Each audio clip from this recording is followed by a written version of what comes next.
നമസ്കാരം, ഞാൻ ശിവകുമാർ. ഏവർക്കും പുതിയൊരു വീഡിയോയിലേക്ക് സ്വാഗതം. ഇന്ന് നമ്മൾ ചെയ്യാൻ പോകുന്നത് കുറച്ച് വാമിംഗ് അപ്പാണ്. വാമിംഗ് അപ്പ് എന്ന് പറഞ്ഞാൽ നമ്മളെ കാലിൻ്റെ തള്ളവിരൽ മുതൽ ശിരസ് വരെയുള്ള എല്ലാ ഭാഗത്തെയും ഒന്ന് എനർജറ്റിക് ആക്കുന്ന, സ്മാർട്ട് ആക്കുന്ന ഒന്നാണത്. അപ്പോൾ അതെങ്ങനെ ചെയ്യാമെന്ന് നോക്കാം. നമുക്ക് നല്ലൊരു അറ്റ്മോസ്ഫിയറാണ് കേട്ടോ. 4 ഭാഗം നിറയെ മരങ്ങളെല്ലാം ഉള്ള വലിയൊരു ആലുള്ള ഈ ആലിൻ്റെ ചുവട്ടിൽ നിന്നിട്ട് യോഗ ചെയ്യാമെന്ന് പറഞ്ഞാൽ ഒരുപാട് ഗുണങ്ങളുണ്ട്. കാരണം ആലിൻ്റെ ചുവട്ടിൽ നിന്ന് കുറച്ച് നേരം ധ്യാനിക്കുക വെച്ച് നമുക്ക് BP കുറയ്ക്കാൻ പറ്റും. BP ഉള്ള ആൾക്കാരെ കുറച്ച് ശ്രദ്ധിക്കുക. അവിടെ പോയിട്ടാണ് യോഗ ചെയ്യണമെങ്കിൽ അന്നത്തെ റിസൾട്ട് കുറച്ച് വ്യത്യാസം, ഓക്സിജൻ്റെ അളവ് അവിടെ കൂടുതലായിരിക്കും. അപ്പോൾ ടെൻഷനൊക്കെ കുറയ്ക്കാൻ പറ്റിയുള്ളതും കൂടിയാണ്. അപ്പോൾ അങ്ങനെ ചെയ്യാൻ സൗകര്യമുള്ളവർക്ക് അങ്ങനെ ചെയ്യാം. അപ്പോൾ നമുക്കിന്ന് ചെയ്യുന്നത് കുറച്ച് വാമിംഗ് അപ്പാണ്. വാമിംഗ് അപ്പ് വളരെ സിമ്പിളാണ്, പക്ഷേ വളരെ എഫക്റ്റീവാണ്. യോഗ ചെയ്യുന്നതിന് ഒന്ന് വാമിംഗ് അപ്പ് ചെയ്യുന്നത് നല്ലതാണ്. അപ്പോഴാണ് നമ്മളെ ബോഡിയെ നമ്മൾ യോഗയിലേക്ക് കൊണ്ടുവരുന്നത്. മറ്റേ നമ്മൾ കാലത്ത് നീച്ചു ആ ബോഡിയൊക്കെ വളരെ റിജിഡായിരിക്കും. പെട്ടെന്ന് പോയിട്ട് നേരെ യോഗാസനം ചെയ്യുന്നതിനേക്കാൾ നല്ലതെന്ന് വെച്ചെങ്കിൽ ബോഡി ഒന്ന് ഫ്രീ ആക്കുക, എല്ലാ ഭാഗവും മൈൻഡും എല്ലാം ഒന്ന് ഫ്രീ ആക്കിയതിന് ശേഷം പിന്നെ യോഗ ചെയ്യുമ്പോഴാവും കുറച്ചുകൂടി നമുക്ക് എനർജറ്റിക്കായിട്ട് ഇരിക്കാൻ പറ്റുക. ഓക്കെ, അപ്പോൾ നമുക്ക് കാലിൽ ഒരു ഊഞ്ഞാലാട്ടാണ്. കാലിൽ വളരെ ഫ്രീ ആയിട്ട് ഒന്ന് മൂവ് ചെയ്യുക. കാല് ബാക്കിലേക്കും ഫ്രണ്ടിലേക്കും ഒന്ന് മൂവ് ചെയ്യുക. 1 2 3 4 5 വെറുതെ മൂവ് ചെയ്താൽ മതി. 1 2 3 4 5. അപ്പോൾ ഈ ബോൾ സോക്കറ്റിലൊക്കെ ഒന്ന് ഫ്രീ ആവാൻ നല്ലതാണ്. ശേഷം നമുക്ക് കാലിൻ്റെ ആംഗിൾ ഒന്ന് റൊട്ടേറ്റ് ചെയ്യുക. 1 2 3 4 5 ആൻറ്റി ക്ലോക്ക് വൈസ് 1 2 3 4 5. 2 കാലും റിപ്പീറ്റ് ചെയ്യുക. അതിനുശേഷം നീ ബെൻഡിങ് ആണ്, മുട്ട് മടക്കുക. 2 കാലും റിപ്പീറ്റ് ചെയ്യണം. ഞാൻ വീഡിയോയിൽ സമയം കുറയ്ക്കാൻ വേണ്ടിയിട്ടാണ് അങ്ങനെ ചെയ്യുന്നത്. ഇനി കാലിൻ്റെ നീ ബെൻഡിങ് ആണ്. മുട്ട് വേദന ഒരുപാട് ആൾക്കാർക്ക് വരാറുണ്ട് വയസ്സാകുമ്പോഴൊക്കെ. പല കാരണങ്ങളുണ്ട്, പക്ഷെ നമ്മൾ വേണ്ടത്ര എക്സസൈസ് കൊടുത്തില്ലെങ്കിലും അത് സംഭവിക്കാം. അപ്പോൾ 1 2 3 4 5 5 പ്രാവശ്യം ചെയ്താൽ മതി. ശേഷം വലത്തെ കാലും ഒരു 5 പ്രാവശ്യം റിപ്പീറ്റ് ചെയ്യുക. ശേഷം വേസ്റ്റ് റൊട്ടേഷൻ, ആരെയും കൈകൾ വയ്ക്കുക. ബിഗ് റൊട്ടേഷൻ 1 2 3 4 5 വെച്ച് ആൻറ്റി ക്ലോക്ക് വൈസും 5 പ്രാവശ്യം റൊട്ടേറ്റ് ചെയ്യുക. ഇനി ഷോൾഡർ റൊട്ടേഷനാണ്.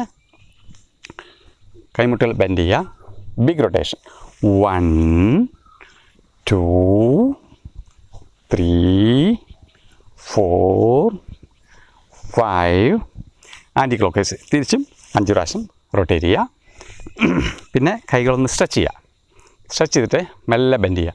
1 2 3 4 5. ഇനി wrist rotation 1 2 3 4 5 anticlockwise 1 2 3 4 5. കൈകൾ ഓപ്പൺ ചെയ്യുക. 1 2 3 4 5. ഇനി വിരലുകൾ മടക്കുക. 1 2 3 4 5. ഇങ്ങനെ ചെയ്യുമ്പോൾ പ്രാണൻ്റെ ഫ്ലോ കിട്ടും. പ്രാണൻ്റെ ഫ്ലോ കിട്ടുമ്പോൾ വിരലുകളൊക്കെ വളരെ സ്ട്രോങ് ആയിരിക്കും. അപ്പോൾ ഇടിച്ച് കഴിഞ്ഞാൽ ഒരു ഹൈ അന്മാരി വരണം എന്നാ കൈ ശരിക്കും വരണം. നമ്മൾ പറയാറുണ്ട് കുമ്പളങ്ങയൊക്കെ നമ്മളിങ്ങനെ കുത്തി കഴിഞ്ഞാൽ അടുത്ത് തുളഞ്ഞു പോകണം. ഇത് അത്രയും സ്ട്രോങ് ഉണ്ടാവണം വിരലുകൾ എന്നാണ് പറഞ്ഞത്. അപ്പോൾ അതിന് പ്രാണനെ അവിടെ വരണം. പ്രാണൻ ഉണ്ടെങ്കിൽ നമുക്ക് സ്ട്രോങ് ആക്കാൻ പറ്റുള്ളൂ. അപ്പോൾ അതിന് പറ്റിയിട്ടുള്ളതാണ്. വിരലുകളെല്ലാം സ്ട്രോങ് ആക്കാൻ പറ്റിയിട്ടുള്ളതാണ്. ഓക്കെ, അടുത്തത് കഴുത്തിനോട് ബന്ധപ്പെട്ടതാണ്. ഇവിടുത്തെ റൊട്ടേഷൻ അല്ല, bending, forward bending, back bending. 1 2 3 4 5. കഴുത്തിനെ വലത്തോട്ട് തിരിക്കുക. 1 2 3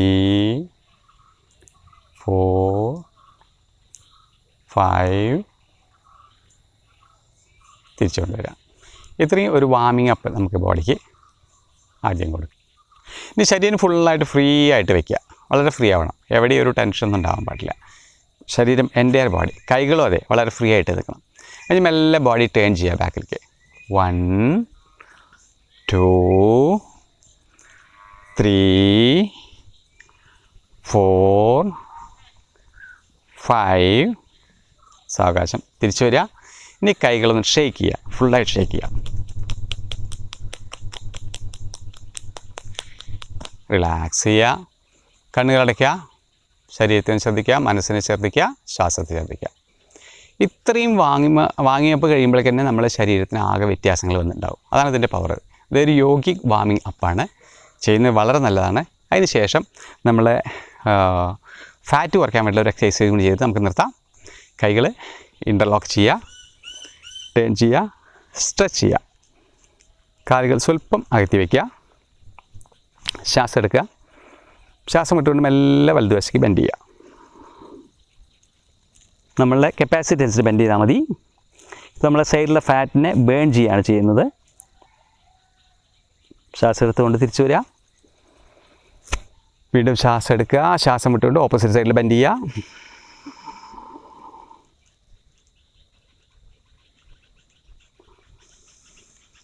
ശ്വാസം എടുത്തുകൊണ്ട് തിരിച്ചു വരിക. റിലാക്സ് ചെയ്യുക. ഇത്രയും വാമിംഗ് അപ്പും ഒരു സ്ട്രെച്ചിങ് കഴിയുമ്പോഴേക്ക് തന്നെ നമ്മളിവിടുത്തെ ഫാറ്റെല്ലാം പോകും. ഇവിടെ ഫാറ്റെല്ലാം പോകേണ്ട അതിന് ബേൺ ചെയ്യുകയാണ് ചെയ്യുന്നത്. നല്ലൊരു വീഡിയോ ആണ്. എല്ലാവരും പ്രാക്ടീസ് ചെയ്യാൻ ശ്രമിക്കുക. വളരെ സിമ്പിളാണ്, എല്ലാവർക്കും ചെയ്യാൻ പറ്റിയിട്ടുള്ളതാണ്. അപ്പോൾ ഇനിയൊരു വീഡിയോ ആയിട്ട് നമുക്ക് വീണ്ടും കാണാം. എല്ലാവർക്കും നമസ്കാരം.